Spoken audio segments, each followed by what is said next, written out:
It was March of 2018. I was a senior in high school. I had gotten a call from my mom that I needed to come to the hospital immediately. I knew that there was something wrong, but I obviously didn't know what it was. I got picked up by a friend and taken to the hospital, and when I got there, my mom told me that my dad had passed away. And so it was just, as you can imagine, incredibly surreal and shocking.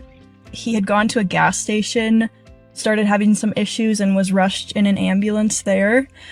My mom luckily was able to get there in time to say goodbye, but I was the first one in my family there to find out the news. Obviously, I think at any age, losing a parent is so hard.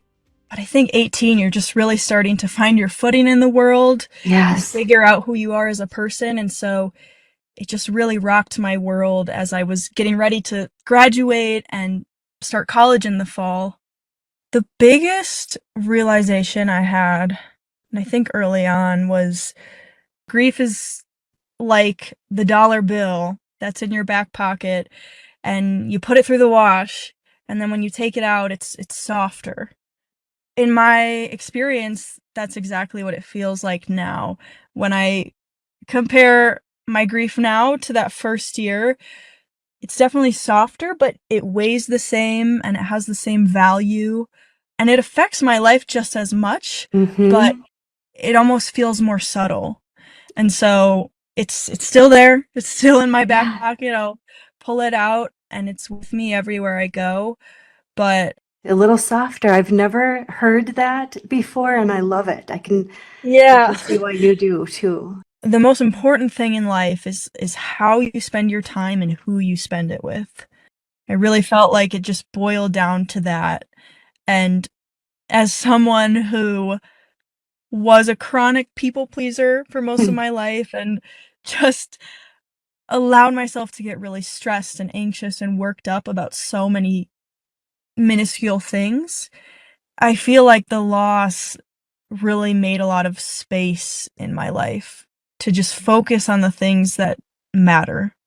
It just also allowed me to bring more presence into my relationships and connections with different people, and just because my dad's passing was so sudden, I now really carry that understanding that life is so fleeting and you never know what could happen with me.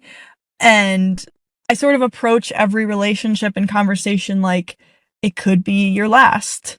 I know that sounds morbid, but that happened with my dad. I had one last conversation with him. And so when you think that way, it transforms the way that you talk to people, the way that you think about yourself, and the way that you love yourself. It just has this ripple effect in every area of your life. Because I know that, if someone's listening that is really early on in their grief journey, it's so hard. You feel really depressed, and you feel like the thought of getting up and going for a run just feels like such a massive undertaking. I think a perspective that's helped me continue to act on those forms of self-care is just remembering that my dad would want me to Mm. live the fullest life that I can. This might sound really simple, but I would say you are never alone.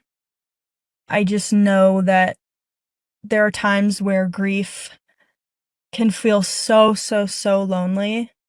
Even if you have an incredible support system, oftentimes it feels like people might not understand, or that people have moved on if years have gone by, but just know that you're never alone, and there are always going to be people there for you, people that love you, and people that are going to understand what you're experiencing. And also, don't neglect taking care of yourself. I think it's so easy when we have big, all-consuming feelings to forget to do those basic things, but that is how you move through grief, is by finding the things, whatever it is for you, whether it's creativity, whether it's movement, whether it's friendships, whatever it is, find those things and commit to doing them consistently.